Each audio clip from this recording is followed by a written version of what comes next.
Assalamualaikum warahmatullahi wabarakatuh.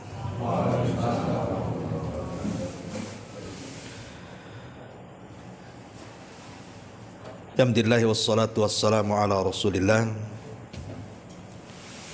wa ala alihi wa sahbihi wa mawalah wa la hawla wa la quwata illa billahi wa ba'du.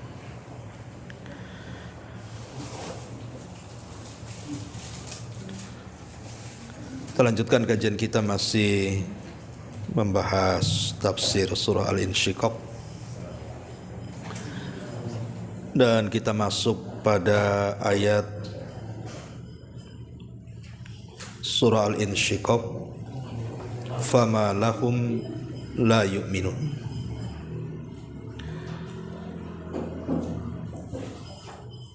Di sini Allah Subhanahu wa taala berfirman, fama lahum la yu'minun wa idza quri'a 'alaihimul qur'anu la yasjudun balil ladzina kafaru yukadzibun wallahu a'lamu bima yu'un fabashshirhum bi'adzabin alim.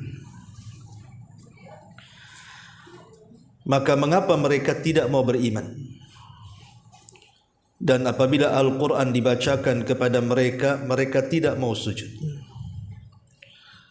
Bahkan orang-orang kafir itu telah mendustakannya. Dan Allah lebih mengetahui apa yang mereka sembunyikan dalam dadanya. Maka sampaikan kepada mereka ancaman azab yang pedih. Taib. Surah Al-Insyiqaq ini, fama lahum la yu'minun, mengapa mereka tidak beriman? Karena sebelumnya bicara tentang kondisi hari kiamat. Maka orang-orang kafir Mekah, mereka tidak beriman dengan adanya hari akhir. Makanya Allah Subhanahu wa taala singgung di sini, fama lahum la yu'minun. Kenapa mereka tidak mau beriman padahal telah jelas ayat-ayat, dalil-dalil tentang adanya kebangkitan setelah kematian. Kemudian Allah Subhanahu wa taala singgung juga, wa idza quri'a 'alaihimul Qur'an, apabila dibacakan Al-Qur'an kepada mereka sebagai dalil, la yasjudun, mereka tidak mau sujud. Apa makna yasjudun di sini? Karena arti sujud dalam Al-Quran itu juga diartikan ruku. Seperti Allah Subhanahu wa taala mengatakan dalam surah Al-A'raf ayat 161, wadkhulul baba sujjada. Masuklah lewat pintu Baitul Maqdis itu dalam kondisi sujud, maksudnya dalam kondisi ruku. Ya, menundukkan kepala. Artinya makna sujud dalam Quran bisa dimaknai sujud yang kita ma'ruf ataupun dimaknai ruku. Ada juga yang mengatakan maksudnya di sini adalah salat. Apabila dibacakan Al-Quran kepada mereka, kenapa mereka tidak mau sujud? Maksudnya kenapa mereka tidak mau salat? Karena terkadang dalam Quran itu menyebutkan sebagiannya untuk secara keseluruhannya. Seperti Allah Subhanahu wa taala mengatakan, wa qur'anal fajri inna qur'anal fajri kana mashhuda. Dan bacaan Al-Quran di waktu fajar itu disaksikan para malaikat. Maka maksudnya di sini salat fajar, bukan di waktu fajarnya, maksudnya bacaan di salat fajar gitu ya. Tapi Al-Imam Ibnu Katsir rahimahullahu taala mengatakan bahwa yang dimaksud sujud di sini adalah sujud lil khudu, kerendahan dirian kita kepada Allah, atau dengan kata lain disebut dengan sujud tilawah. Dan ini yang banyak dikuatkan para ulama. Jadi maksudnya wa idza quri'a 'alaihimul Qur'an la yasjudun, sujud di sini diartikan sujud tilawah. Dan ini yang kita akan bahas panjang lebar seputar sujud tilawah. Kalau Allah mengatakan balil ladzina kafaru yukadzibun, bahkan orang-orang kafir itu mereka senantiasa mendustakan. Maksudnya mendustakan sujud itu. Kemudian Allah mengatakan wallahu a'lamu bima yu'un, Allah lebih paham terhadap apa yang mereka sembunyikan.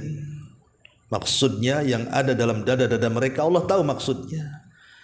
Makanya kemudian Allah memerintahkan kepada Rasul fabasyirhum bi'adzabin alim, beri kabar gembira wahai Muhammad kepada mereka dengan ancaman azab yang pedih. Taib, kita akan fokus pembahasan di malam hari ini dalam ayat wa idza quri'a alaihimul Qur'an la yasjudun. Apabila dibacakan Al-Qur'an kepada mereka, mereka tidak mau sujud. Ma'asyiral muslimin yang dimuliakan Allah Azza wa Jalla, sujud ini adalah amalan yang sangat agung dalam Islam. Saya akan sebutkan keutamaannya. Yang pertama, sujud ini termasuk ahabbul a'mali ilallah, amalan yang paling dicintai Allah Subhanahu wa taala. Karena dengan itu, dengan sujud itulah menyebabkan kita masuk surga. Ingat hadis Thauban Maula Nabi sallallahu alaihi wasallam ketika dia bertanya kepada Rasul tentang amalan yang bisa memasukkan ke surga. Maka kemudian Nabi sallallahu alaihi wasallam mengatakan alaika bi kathratis sujud, kalian harus banyak sujud. Fa innaka la tasjuda lillahi sajdah, karena engkau tidak melakukan satu kali sujud saja kepada Allah illa rafa'akallahu biha darajah, kecuali Allah akan angkat derajatmu, wa khutta anka biha khati'ah, dan Allah akan hapuskan seluruh kesalahan.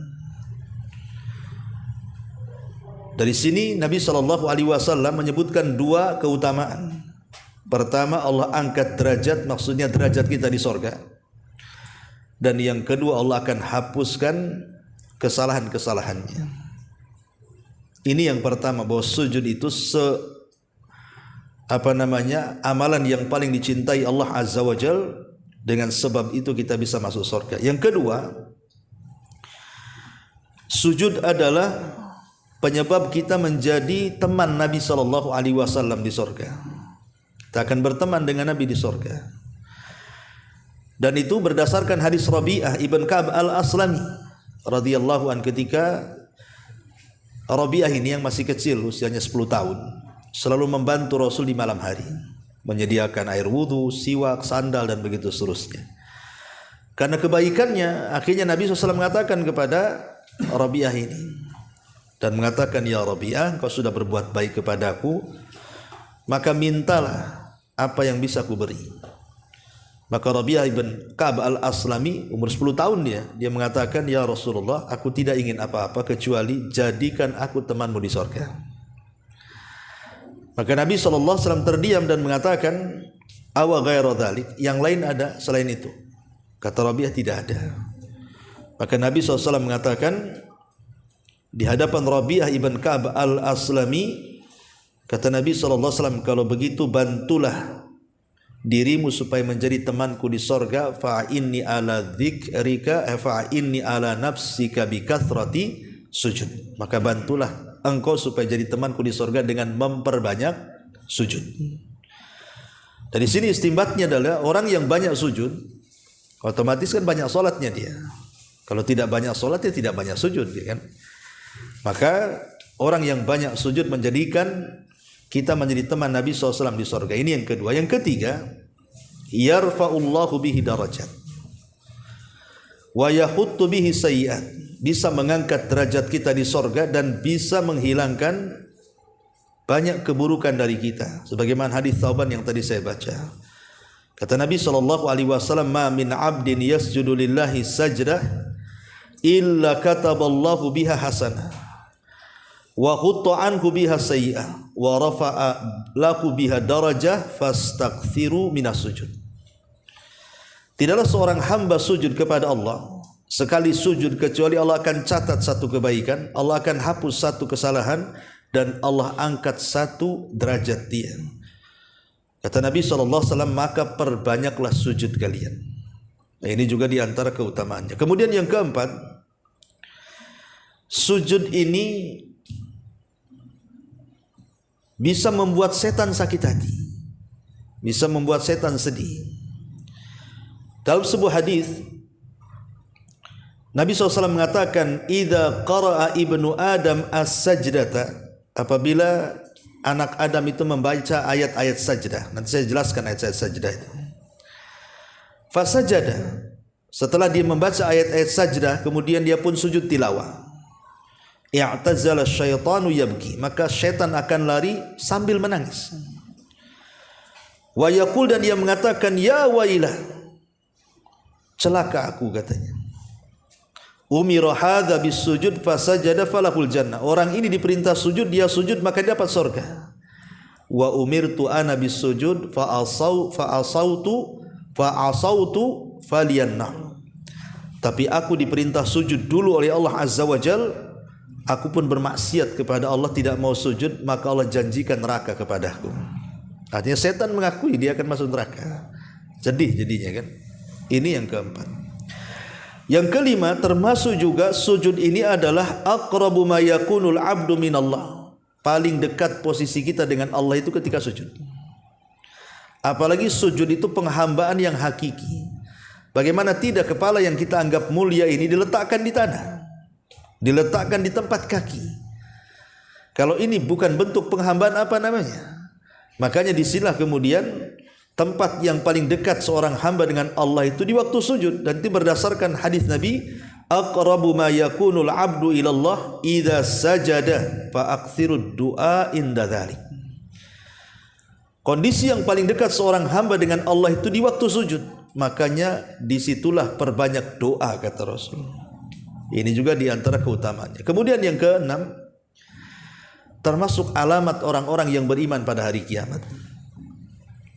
Karena neraka tidak akan mampu memakan bekas-bekas sujud.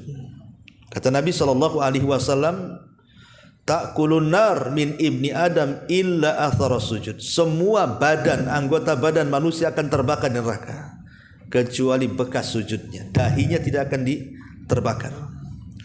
Haramallahu 'alan nar an ta'kula athara sujud. Kata Rasul, Allah haramkan kepada neraka untuk memakan bekas-bekas sujudnya.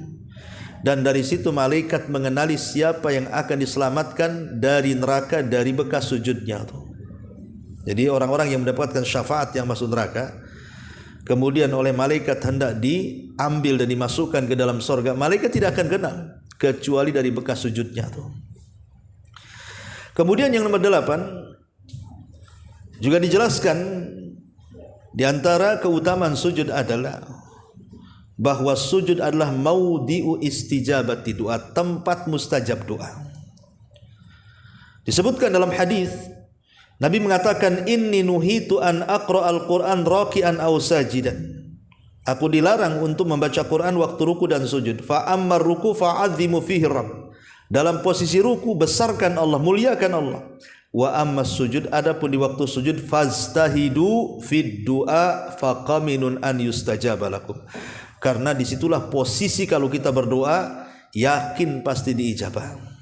Jadi yang nomor 8 bahwa sujud adalah tempat mustajab doa. Ini nomor 8. Nomor 9, bahwa sujud adalah min asbabi rahmatillahi azza wa jalla li abdihi, sebab hamba ini mendapatkan rahmat Allah azza wa jalla. Disebutkan dalam surah Al-Furqan ayat 60.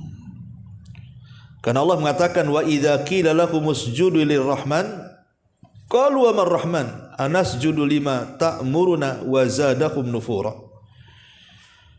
Apabila dikatakan kepada mereka sujudlah kepada Ar-Rahman. Ar-Rahman itu Allah Subhanahu wa taala, Maha Rahman. Dari sini kita tahu bahwa di antara sifat Rahman adalah rahmat. Allah memberikan rahmat. Makanya sebab mendapatkan rahmat itu karena dengan cara memperbanyak sujud. Kemudian juga Dan yang terakhir tentunya di antara manfaat sujud adalah yang paling tinggi tadi. Kita ini sedang menghambakan diri kepada Allah Subhanahu wa taala karena meletakkan sesuatu yang mulia di tempat yang hina. Artinya kita sedang mentauhidkan, merendahkan, khudu, adzul dalam bahasa Arabnya ya. Dan itu adalah puncak daripada tauhid. Sujud itu puncak daripada tauhid. Makanya tidak boleh orang sujud kecuali kepada Allah. Lalu bagaimana para malaikat sujud kepada Adam? Itu bukan sujud ibadah, tapi sujud penghormatan. Karena sujud ibadah tidak boleh diberikan kecuali kepada Allah Subhanahu wa taala. Baik, kalau kita sudah tahu keutamaan sujud, kita masuk pada sujud tilawah lah. Karena sujud ini kan artinya keutamaan 10 yang saya sebutkan ini mencakup semua sujud. Tidak mesti sujud tilawah ya. Jadi mencakup semua sujud, termasuk di dalamnya sujud tilawah.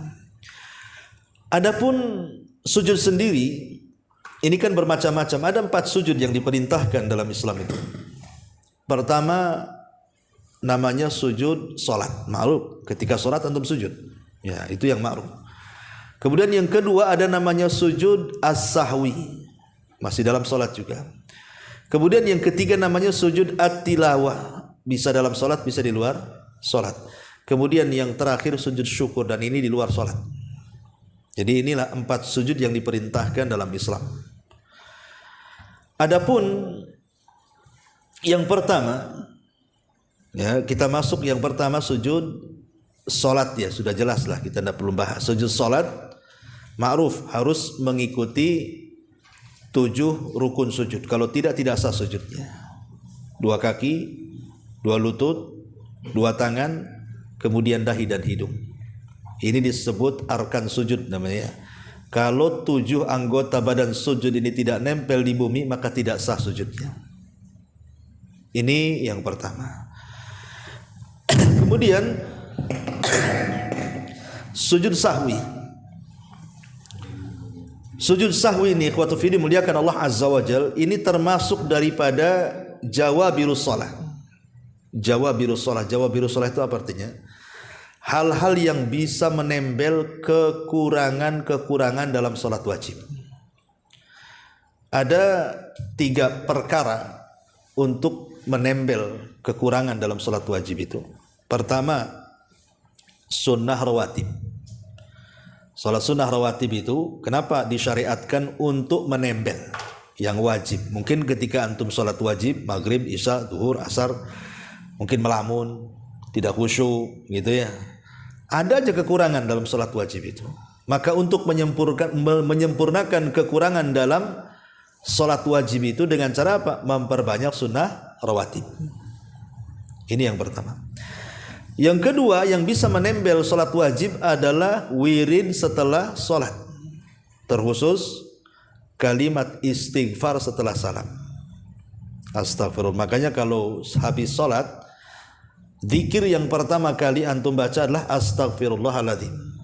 Astagfirullahaladzim, astagfirullahaladzim, astagfirullahaladzim. Kenapa ini yang diutamakan sebelum yang lainnya? Karena istighfar ini menempel kekurangan dalam salat.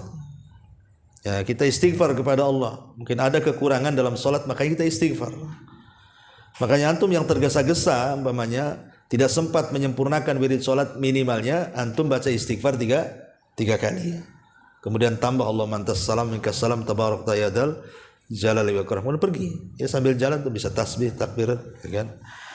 Ini yang kedua. Dan yang ketiga sujud sahwi. Nah, sujud sahwi ini bisa menempel. Dan sebab sujud sahwi itu kan karena menambah, mengurang, atau karena ragu-ragu. Ini 3 perkara yang menjadikan kenapa sujud sahwi itu disyariatkan. Karena kita menambah dalam sholat. Yang kedua kita mengurang dalam sholat, atau karena ragu-ragu. Ragu-ragu akan nambah ataukah ngurang gitu ya. Masyaallah muslimin yang dimuliakan Allah Azza wa Jalla. Adapun yang ketiga sujud syukur. Sujud syukur ini penyebabnya 4. Ya. Kenapa kita disyariatkan sujud syukur? Karena 4 perkara. Pertama, apabila mendapatkan nikmat. Kita mendapatkan nikmat, maka kita bersyukur kepada Allah Azza wa Jalla. Pamannya lahir anak, itu kan nikmat. Ya, bersujud. Ya. Dapat jodoh nikmat, dapat pekerjaan nikmat. Ya, semua nikmat-nikmat yang Allah anugerahkan kepada kita, maka kita syukur dengan sujud syukur. Yang kedua, atau terhindar dari musibah. Mau nabrak tak jadi, ketabrak tak mati, ya kan? Jadi ataupun mamanya gempa, orang mati kita tidak, rumah orang roboh kita tidak, kan itu ya. Itu namanya terhindar dari musibah. Itu disyariatkan sujud syukur. Yang ketiga, melihat orang jahat, orang fasik. Melihat orang jahat, kita bersujud karena kita tidak seperti dia. Alhamdulillah Allah masih jaga kita tidak seperti mereka gitu ya. Jadi kalau melihat orang jahat, melihat orang fasik, kita bersyukur kita tidak seperti dia. Kita masih dijaga tidak jadi orang jahat. Atau melihat yang keempat, melihat orang yang terkena musibah. Mungkin ada orang gila, kita bersyukur kita tidak seperti dia, akalnya enggak, masih ada, orang itu hilang akalnya kan itu ya. Ya, atau melihat orang cacat, ya dia mungkin pincang, kita enggak gitu ya. Dia pun enggak punya tangan, kita punya tangan. Itu juga disyariatkan sujud syukur. Ini 4 perkara yang menjadikan sujud syukur itu disyariatkan. Saya ulangi, ketika mendapatkan nikmat. Yang kedua, ketika terhindar dari bahaya. Yang ketiga, ketika melihat orang fasik. Yang keempat, ketika melihat orang yang kurang fisiknya. Nah, disitulah disyariatkan sujud syukur. Nah, yang terakhir yang kita akan bahas ini sujud tilawah. Ma'asyiral muslimin yang dimuliakan Allah Subhanahu wa taala, sujud tilawah ini di dalam Al-Qur'anul Karim paling banyak ayat yang disuruh untuk sujud tilawah itu jumlahnya 15 ayat di dalam Al-Qur'anul Karim. Tetapi yang disepakati cuma 10. Yang 5 itu diperselisihkan, ya. Adapun ayat-ayat itu antum bisa catat. Pertama dalam surah Al-A'raf. Dalam surah Al-A'raf ayat ke-206. Di mana Allah mengatakan innal ladzina inda rabbika la yastakbirun an ibadatihi wa yusabbihunahu wa lahu yasjudun. Nah, di sini ada kalimat yasjudun. Ini yang pertama. Al-A'raf, surah Al-A'raf ayat 206. Ya, 206 ya, surat Al-A'raf ayat 206 betul ya. Kemudian yang kedua bisa dicatat juga surah Ar-Ra'du ayat 15. Walillahi yasjudu man fis samawati wal ardi tau'an wa karhan wa dilaluhum bil ghuduwi wal asal. Di sini ada kalimat walillahi yasjud. Nah, di sini kalimat yasjud, sujud ya. Kemudian yang ketiga surah An-Nahl. Surah An-Nahl ayat 50. Allah mengatakan dalam surah An-Nahl walillahi yasjudu ma fis samawati wa ma fil ar min dabbatin wal malaika wa hum la yastakbirun yakhafuna rabbahum min fawqihim wa yaf'aluna ma yu'marun. Di sini kalimat walillahi yasjud. Walillahi yasjud. Di sini surah An-Nahl ya. Walillahi yasjud ayat 50 ya. Kemudian yang keempat surah Al-Isra. Surah Al-Isra. Surah Al-Isra ayat 107 sampai 109. Allah mengatakan qul aminu bihi aw la tu'minu innal ladzina utul ilma min qablihi idza yutla alaihim yakhirruna lil adqani sujada. Di sini kalimat sujada, sujud ya. Ini yang keempat. Yang kelima surah Maryam ayat 57.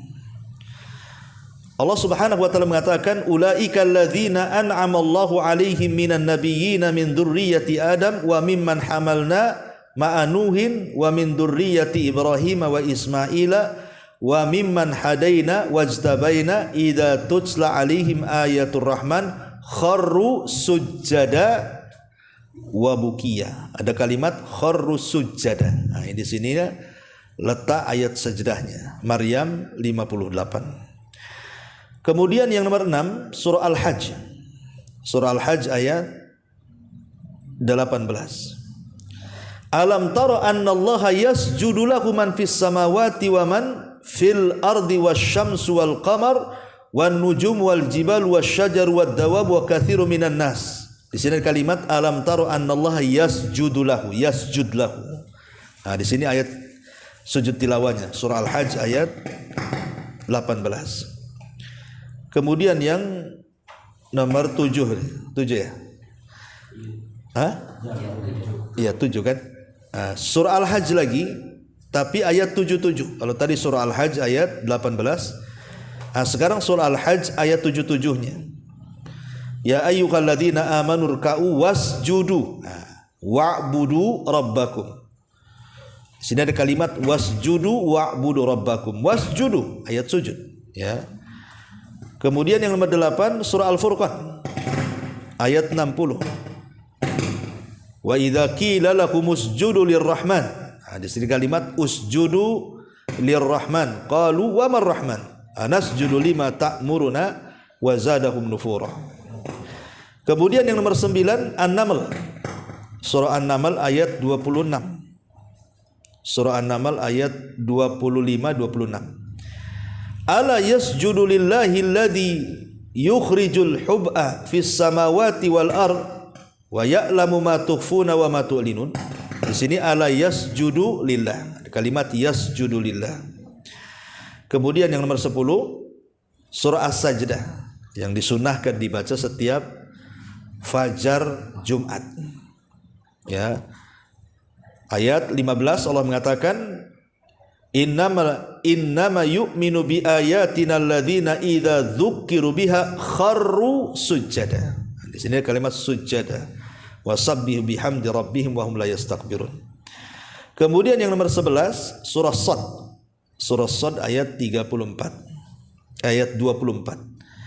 Qala laqad dhalamaka bisu'ali na'jatika ila ni'ajihi wa inna katsiran minal khulata la yabki ba'duhum ala ba'din illa alladhina amanu wa amilus salihat wa qalilum ma hum wa dhanna Dawudu innama fatannahu fastaghfara rabbahu wa kharra raki'an wa anab.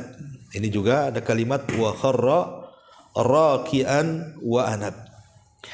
Kemudian surah Fussilat yang nomor 12. Fussilat ayat 37 sampai 38. Wa min ayatihi al-lailu wan nahar wasyamsu wal qamar la tasjudu lisyamsi wala lil qamar wasjudu lillahi alladzi khalaqahunna in kuntum iyyahu ta'budun. Kalimat wasjudu lillah. Kemudian yang 13 surah Fussilat surah An-Najm. Surah An-Najm ayat 62. Fasjudu lillahi wa'budu. Kalimat fasjudu lillahi wa'budu. Kemudian yang ke-14 surah Al-Insyiqaq ayat 21. Wa idza quri'a 'alaihimul Qur'an la yasjudun. Ayat yang kita sedang bahas. Kemudian yang terakhir suratul Alaq. Kalla la tuti'hu wasjud waqtarib. Ini 15 ayat yang disebutkan oleh jumhurul ulama. Disinilah tempat-tempat kita diperintahkan untuk sujud. Tetapi sekali lagi yang disepakati oleh para ulama berdasarkan ijma kesepakatan hanya 10 ayat saja. Yang 5 diperselisihkan. Apa itu? Pertama yang disepakati surah Al-A'raf tadi 206. Kemudian yang kedua surah Ar-Ra'du ayat 15. Kemudian surah An-Nahl ayat 49-50. Kemudian surah Al-Isra ayat 107 sampai 109. Kemudian surah Maryam ayat 58. Kemudian surah Al-Hajj ayat 18. Kemudian surah Al-Furqan ayat 60. Kemudian surah An-Naml ayat 25 sampai 26. Kemudian surah As-Sajdah ayat 15 dan surah Fussilat ayat 37-38. Ini yang disepakati. Ya. Adapun yang 5 itu diperselisihkan para ulama, tetapi jumhur mayoritas ulama mengatakan bahwa apabila kita membaca di titik 15 ayat ini yang ada kalimat sujudnya, maka kita disunnahkan untuk sujud tilawah. 15 ayat tadi. Baik, kita masuk sedikit pada fikihnya. Apa hukumnya sujud tilawah itu? Apa hukumnya sujud tilawah itu? Al-Imam Ibnu Utsaimin rahimahullahu taala ketika ditanya tentang hukum sujud tilawah, maka dia mengatakan sunnah hukumnya dan tidak wajib. Adapun yang menunjukkan bahwa sujud tilawah itu sunnah dan bukan wajib, riwayat Umar bin Khattab. Jadi Umar bin Khattab radhiyallahu an, satu hari dia khutbah Jumat. Kemudian ketika dia khutbah Jumat, dia membaca surah An-Nahl tadi. Surah An-Nahl tadi yang saya sebutkan, surah An-Nahl yang di dalamnya ada sujud tilawah ya. Ayat berapa? 49 sampai 50 tuh. Ya. Lah Umar pun turun dari mimbar, kemudian sujud. Maka semua jamaah yang hadir di masjid itu semua sujud. Kemudian Jumat berikutnya Umar berkhutbah lagi. Kemudian Umar membaca ayat-ayat sajdah, tapi Umar tidak sujud. Padahal sahabat sudah siap-siap sujud tuh. Kemudian Umar mengatakan, Allah tidak mewajibkan kalian untuk sujud tilawah kecuali kalian berkehendak. Dari sini menunjukkan bahwa sujud tilawah tidak wajib. Kenapa? Karena Umar ngomong begitu di hadapan para sahabat dan tidak ada yang menyanggah satupun. Kalau memang sujud tilawah wajib, tentu ada sahabat yang menegur Umar kan. Loh, kok Jumat kemarin sujud, Jumat sekarang tidak? Kan bisa saja gitu kan. Dengan diamnya para sahabat menunjukkan bahwa sujud tilawah itu tidak sampai wajib, tetapi sunnah saja. Ya. Ma'asyiral muslimin yang dimuliakan Allah Azza wa Jalla. Kemudian berkenaan dengan sujud tilawah juga. Sujud tilawah ini apakah kemudian bacaannya sama dengan sujud-sujud biasa? Maka ulama mengatakan iya sama. Jadi sujud tilawah itu yang dianjurkan dibaca adalah subhana rabbiyal a'la, sama dengan sujud yang lain, subhana rabbiyal a'la. Adapun kemudian ada doa yang dianjurkan Nabi SAW, seperti doa yang ma'ruf, sajada wajhi lilladzi khalaqahu wa syaqqa sam'ahu wa basarah bihaulihi wa quwwati, ya. Wajahku sujud kepada yang menciptakannya, yang membuka pendengarannya dan penglihatannya dengan kuasa dan kekuatannya.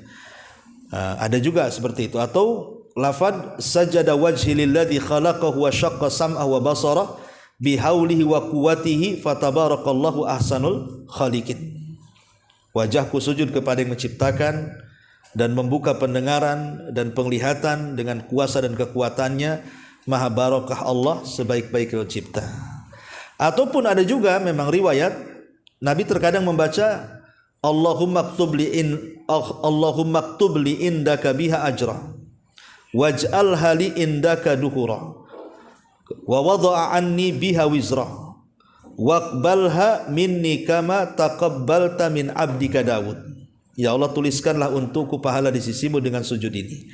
Jadikanlah sujud ini tabungan untukku di sisimu. Hapuskanlah dariku dosa dengan sujud ini, dan terimalah sujud ini dariku sebagaimana engkau menerima dari hambamu Daud. Lah ini namanya doa tambahan. Ya, ini sunnah saja. Bisa dibaca, bisa tidak. Atau dengan doa yang lain yang umpamanya kita meminta apa begitu dalam doa itu tidak ada masalah. Tapi subhana rabbiyal a'la ini harus dibaca. Ya. Kalau antum mau gabung pun enggak apa-apa. Subhana rabbiyal a'la. Subhana rabbiyal a'la bihamdi. Subhana rabbiyal a'la gitu ya. Dan antum baca setelah subhana rabbiyal a'la sajada wajhi lilladzi khalaqahu wa syaqqa sam'a wa basara bihauli wa quwwati fatabarakallahu ahsanul khaliqin. Allahumma aktub li indaka biha ajra waj'alha li indaka duhura wa wada'a anni biha wizra waqbalha minni kama taqabbalta min abdika. Dan boleh, enggak ada masalah. Nah, itu sunnah saja tambahannya, ya. Tapi kalau antum dihafal cukup subhana rabbiyal a'la saja. Dan ingat bahwa perbedaan sujud tilawah dalam solat dengan di luar solat. Kalau sujud tilawah dalam solat, maka harus mengikuti gerakan solat. Jadi ada takbirnya. Ketika hendak sujud, takbir. Ketika bangkit dari sujud, takbir juga, kan gitu ya. Jadi yang ngikutin gerakan solat lah. Apabila meninggi dan merendah tetap takbir. Dan kalau kita menjadi makmum ya ikut imam. Kalau imam sujud kita sujud. Kalau imam tak sujud ya tak sujud, kan gitu ya. Innama ju'ilal imam liyu'tamma bihi. Jadikan imam itu untuk diikuti. Kalau imam sujud, alhamdulillah. Kalau enggak ini. Dan tidak ada sunnahnya seseorang itu memaksudkan bacaan hanya untuk dimaksudkan sujud. Ingat ya, enggak ada sunnahnya. Ya, umpamanya antum memfokuskan, saya ingin sujud tilawah, langsung antum baca wasjud waqtarib aja kan. Ya kan. Wa a'udzubillahi waladhdallin. Wasjud waqtarib. Langsung sujud karena antum pengen sujudnya, enggak ada sunnahnya.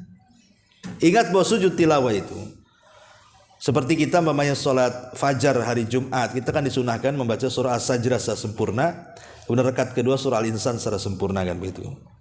Dan tidak boleh diniatkan membaca surah itu karena niat ingin sujudnya, bukan. Ya, tetapi Rasulullah SAW ketika memerintahkan untuk membaca dua surat itu karena kandungan makna yang luar biasa, bukan karena sujudnya. Karena kandungan dalam surah As-Sajdah yang luar biasa, ataupun kandungan makna dalam surah Al-Insan yang luar biasa, itulah sebabnya Rasul menyunahkan dua surat ini dibaca di waktu fajar. Kalau bertepatan memang imamnya sampai kepada ayat sajdah, ya disyariatkan sujud, tapi jangan diniatkan khusus itu saja. Ya, itu harus dipahami. Ya. Adapun di luar dari sholat, memang terjadi silang pendapat. Apakah kemudian perlu wudu, perlu menghadap kiblat, perlu menutup aurat? Wallahu a'lam, ini khilaf ulama. Ya. Bagi yang mengatakan bahwa sujud tilawah itu sama dengan solat, ya berlakulah hukum-hukum solat kan itu. Tapi pendapat yang kuat wallahu alam, kalau sujud di luar solat maka tidak berlaku hukum-hukum solat. Artinya boleh tidak berwudu, boleh tidak menutup aurat, boleh juga tidak menghadap kiblat. Maya antum lagi baca Quran di rumah pakai pakaian biasa, atau istri antum pakai pakaian biasa, nggak pakai jilbab, pakai macam mushaf gini aja. Tahu-tahu kemudian lewat kepada ayat sajdah tadi. Ala yasjudu lillahi man fis samawati, ya sudah langsung sujud saja tanpa harus berwudu dulu, tanpa harus pakai mukena dulu rapat-rapat, tanpa enggak, langsung sujud di situ. Ya. Dan kalau seandainya kondisinya antum di kendaraan, kan tidak mungkin sujud.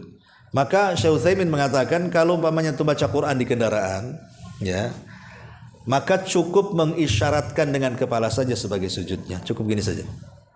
Subhanallah, subhanallah, gitu maksudnya. Tidak perlu juga kemudian ditempelkan di kursi kepala, tidak perlu. Ya. Nah, nanti antum bahaya itu disetir, antum lagi nyetir, nabraklah. Jadi cukup diisyaratkan, karena itu bahaya juga kalau jadi sopir kan. Jadi disyaratkan begini saja, nah, cukup. Lalu bagaimana kalau seandainya antum melihat televisi, atau melihat YouTube, atau mendengar di radio, kebetulan dia lagi baca murattal, yang dibaca pula surah As-Sajdah atau surah An-Nahl atau surah Al-Furqan atau surah Isra tadi kan.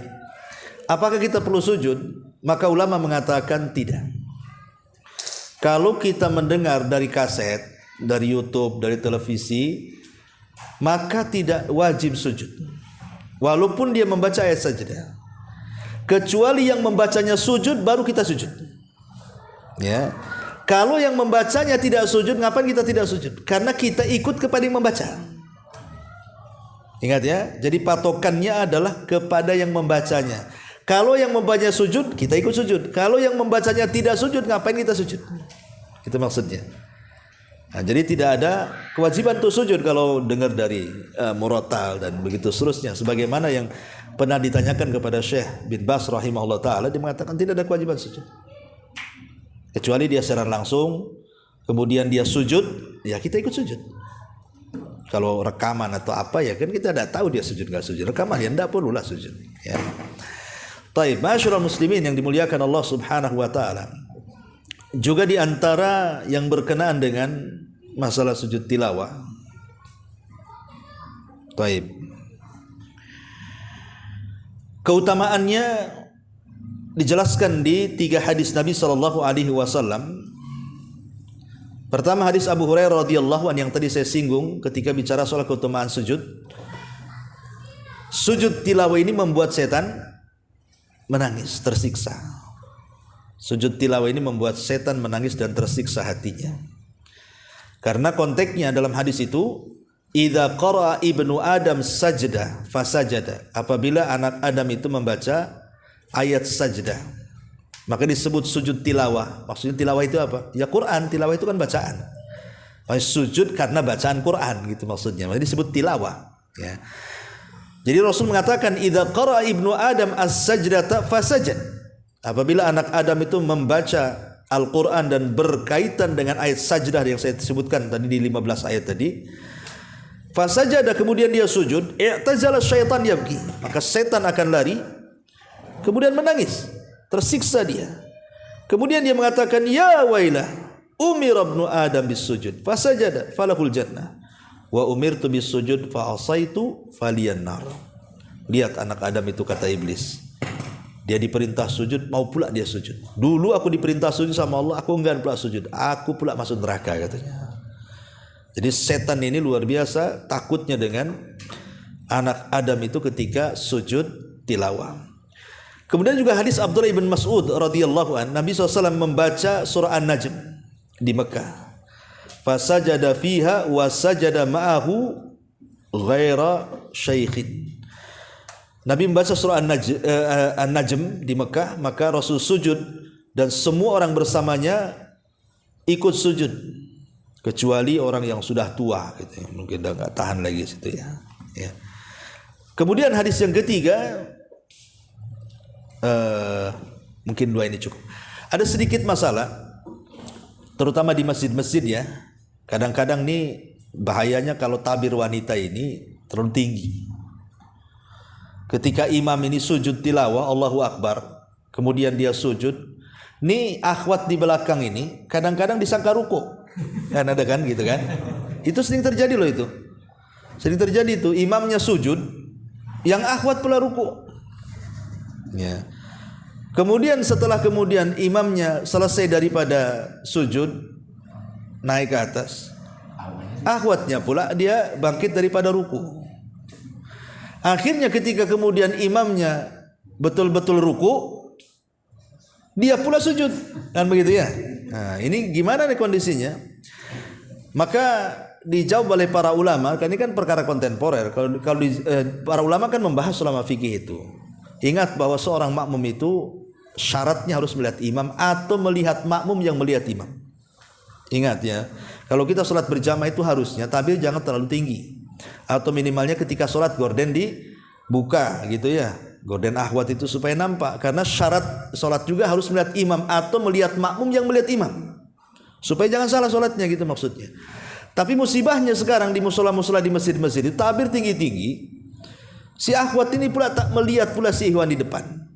Akhirnya kejadian seperti itu. Ketika sujud tilawah harusnya dia sujud, dia malah ruku. Harusnya dia ruku, dia pula masalah sujud. Lah ulama mengatakan kalau kondisi seperti ini, apa yang harus dilakukan? Pamannya imam lagi ruku, dia sujud. Kalau dia menyadari bahwa kok nggak ada sami Allahu liman hamidahnya kan, kan gitu, menyadari kan, mesti Allahu Akbar lah. Ini bukan ruku, ini sujud karena nggak ada sami Allahu liman hamidahnya kan. Nah, kalau dia menyadari dia harus cepat bangkit, ya jadi kemudian dia harus ruku, yang ketinggalan kemudian ikut imam. Adapun tambahan tidak memadaratkan dia. Ya. Jadi dia harus seperti itu. Jadi dia harus membalas yang kekurangan tadi.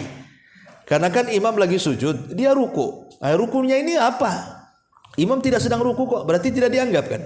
Masalah yang kedua, ya, imam ruku dia pula sujud. Baru sadar loh, ini nggak ada kalimat sami Allah liman hamidah. Barulah dia sadar, maka dia cepat ruku kemudian ikut imam. Nah, ini sebagian ulama mengatakan seperti itu. Adapun tambahan-tambahan tadi tidak dianggap, ya karena memang dia tidak tahu kondisinya. Kalau tahu yalah, ya. Ini makanya madorotnya sebaiknya di masjid-masjid saya sarankan itu tabir jangan tinggi-tinggi. Kalaupun tinggi-tinggi ya gorden bisa dibuka lah kan itu. Khusus waktu sholat saja dibuka. Kalau habis waktu sholat tutup lagi nggak masalah. Nah, jangan memadaratkan makmum. Ya. Wallahu a'lam. Taib masyarul muslimin yang dimuliakan Allah Subhanahu wa taala. Saya kira itu saja ya. Kira-kira ada pertanyaan seputar sujud tilawah? Kalau sebetulnya tabir itu memang harus dipakai atau boleh? Di zaman Rasul tidak ada tabir sebenarnya. Tapi sekarang kenapa ada tabir? Nah, tanyalah kenapa ada tabir. Di zaman Nabi itu tidak. Makanya laki-laki itu datang duluan, nanti akhwat datang belakangan. Jadi ketika buyar, akhwat yang duluan buyar, baru laki-laki duluan. Mungkin sekarang juga takut ada fitnah ya ditabir gitu. Tapi gak ada masalah tabir itu, asal jangan menghalangi pandangan orang sholat. Tabirnya itu. Ya. Sehingga si makmum di belakang itu bisa melihat imam atau melihat makmum yang melihat imam. Kan tidak harus mesti melihat imam. Kalau banyaknya saf kan gak mungkin dilihat imam. Yang penting melihat makmum paling belakang dan ia melihat makmum yang paling depan sampai pun gerakannya sama dengan imam. Nah, supaya jangan madaratkan, karena ini sering terjadi nih kalau sujud tilawah ini antara makmum yang ditabir khususnya akhwat tuh dengan ikhwan tuh beda tuh. Dan itu sering saya ditanyakan juga gitu ya. Masalah-masalah seperti ini. Wallahu a'lam. Iya. Sujud syukur itu apa disyaratkan menghadap? Tidak. Sujud syukur itu tidak wajib menghadap. Pokoknya kapanpun dia tidak harus menutup aurat, tidak harus berwudu. Ya, pokoknya mendapatkan nikmat langsung sujud. Tidak, walaupun perempuan pamannya akhwat di rumah nih. Ya.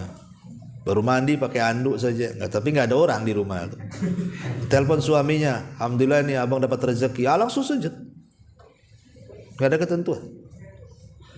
Ya. Wallahu a'lam. Sama juga di sujud tilawah nggak ada ketentuan. Ada bacaan khusus nggak di sujud syukur? Nggak ada. Subhana rabbiyal a'la. Subhana rabbiyal a'la. Kalaupun mau doa setelah itu, Subhana rabbiyal a'la dulu. Selepas itu terserah mau doa apa aja.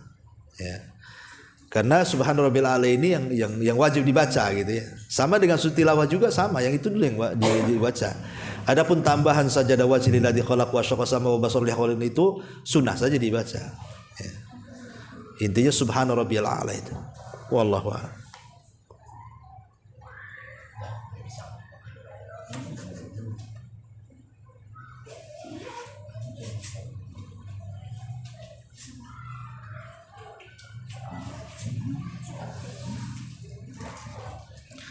Iya, di sini di YouTube ini apa nih? Assalamualaikum Ustaz, mau bertanya. Misalkan kita mau membaca doa yang Ustaz kasih, cuman belum hafal. Lalu pas belum salam kita ambil catatan doanya, kemudian kita baca di catatan itu. Nggak usah takalluf dalam perkara sunnah itu, nggak usah takalluf. Kalau ndak hafal, dihafal dulu. Ya, kalau doa umpamanya tadi sujud tilawah kan dalam sholat itu, ya dihafal di luar sholat. Jangan disibukkan perkara-perkara di luar sholat masuk ke dalam sholat. Karena apalagi sholat wajib itu kan ndak boleh banyak bergerak. Ya. Mengeluarkan 2 huruf saja itu dilarang, bahkan batal sholatnya kalau tanpa ada sebab. Ya, seperti mamanya mengatakan ab, gitu ya, itu kan 2 huruf tuh, alif ba ab itu bapak, tiba-tiba kita ab, batal sholatnya kalau tidak ada hajat. Dia mengeluarkan kalimat seperti itu, batal sholatnya. Kecuali kalau karena hajat atau karena sesuatu yang tidak bisa kita tahan, seperti orang menguap, wah kan itu karena orang ngantuk, itu kan bukan karena ikhtiar dia, atau karena nangis karena memikirkan ayat azab ya.